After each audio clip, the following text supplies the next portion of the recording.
এই শীতে হাঁসের মাংস বেশি করে খাবো না তা তো আর হয় না। আসলে হাঁসের মাংস এখন এতটা মজা লাগে, খুবই ভালো লাগে খেতে। আমি যে দোকান থেকে আসলে সবসময়ের জন্য মুরগি কিনে নিয়ে আসি, তো উনি কিছু দেশি হাঁস নিয়ে এসেছে, একদম দেশি, কোনো গন্ধ ছাড়াই। তো সে আমাকে খুবই করলো যে আপা এখান থেকে 2টা হাঁস নেন। তো সেখান থেকে আমি আসলে 2টা হাঁস নিয়ে এসেছি এবং আমি কিন্তু একদম কোটাকাটি কিচ্ছু করি নাই, শুধু সে সব কিছু পিস পিস করে দিয়েছে, পরিষ্কার করে দিয়েছে। যাই হোক, তো আমি অবশ্য হাঁসের মাংস তেমন আমি গুছাতে পারি না, কাটতেও পারি না ঠিকভাবে, পরিষ্কার করতেও অনেক ঝামেলা, আমি পারি না। তো সে আমাকে সব কিছু গুছিয়ে দিয়েছে। দোকানের লোক বুঝতে পেরেছে যে এটা আমি করতে পারবো না। তো যাই হোক, হাঁসের মাংস সেই জন্য আমি চিন্তা করলাম, বাসায় 2টা নিয়ে আসছি। তো একদিন আমি ভুনা করেছি, আজকে আমি আলু দিয়ে রান্না করব। আসলে হাঁসের মাংস আমাদের কাছে অনেক অনেক ভালো লাগে এবং অনেকের কাছেই ভালো লাগে। আর রুটি দিয়ে যদি হয়, তার সাথে রুটি, তাহলে তাহলে তো আর কোনো কথাই নেই, এতটা ভালো লাগে খেতে। যাই হোক, তো আমি আজকে আলু দিয়ে রান্না করব, সেটা আপনাদের সাথে শেয়ার করলাম আসলে কিভাবে রান্নাটা করেছি। আর রান্নাটা সঠিকভাবে হচ্ছে কি না তাও আমাকে একটু কষ্ট করে বলবেন প্লিজ। আমি এখানে প্রথমত পেনে তেল দিয়েছি পরিমাণ মতো, তারপরে তেলটা যখন একটু গরম হয়ে গেছে, ওই মুহূর্তে আমি গরম মশলাগুলো এখানে অ্যাড করে দিয়েছি।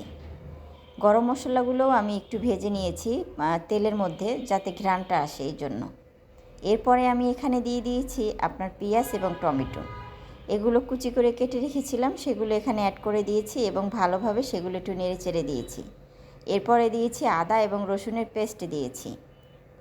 এরপরে আমি দিয়ে দিচ্ছি জিরার গুঁড়া, ধনিয়ার গুঁড়া, এগুলো দিয়ে এখন দিয়ে দিব গরম মশলার গুঁড়া 2 চামচ পরিমাণে। আসলে এই গরম মশলার গুঁড়াটা আমি নিজে বাসায় সব মশলা দিয়ে করে রেখেছিলাম, তো সেই মশলাটা আমি এখানে দিয়ে দিয়েছি। এখন আমি ভালোভাবে আবারও একটু কষিয়ে নিচ্ছি। এভাবে একটু সুন্দর করে কষিয়ে তারপরে আমি সেই মাংসগুলো আমি এখানে দিয়ে দিলাম। আসলে এই মাংসটা মানে অসাধারণ লেগেছে। আমি প্রতি বছরই মাংস খাই, তবে ওনাকে আমি বিশ্বাস করেছিলাম বিধায় উনি বলেছে আমি আমার পছন্দ মতো আপনাকে হাঁস দিচ্ছি, কোনো গন্ধ লাগবে না, হাঁস খেতে অনেক মজা লাগবে।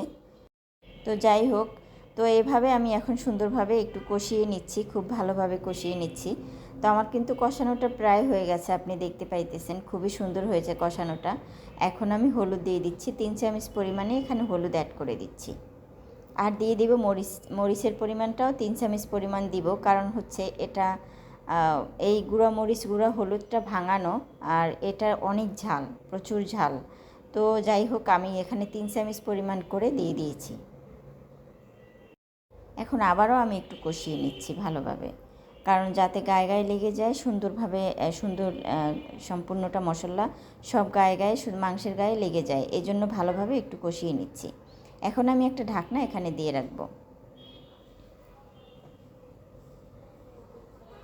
এভাবে আমার মাংসটা রান্না প্রায় হয়ে গেছে, দেখতেই পাইতেছেন কষানোটা অনেক সুন্দর হয়েছে। তো আমি এখানে হালকা হালকা পরিমাণে পানি অ্যাড করেছি, একটু পরে পরে পানি অ্যাড করেছি, আর এভাবে কষিয়ে নিয়েছি।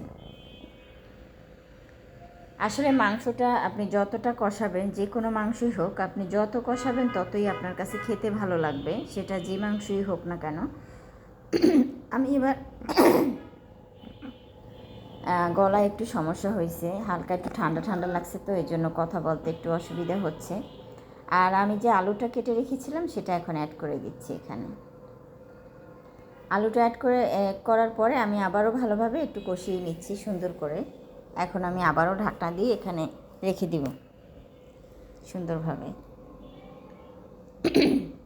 মাশাআল্লাহ, আমার রান্নাটা প্রায় হয়ে গেছে, দেখতেই পাইতেছেন খুবই সুন্দর হয়েছে রান্নাটা হয়ে গেছে, প্রায় কমপ্লিট, আর অল্প সময় হবে।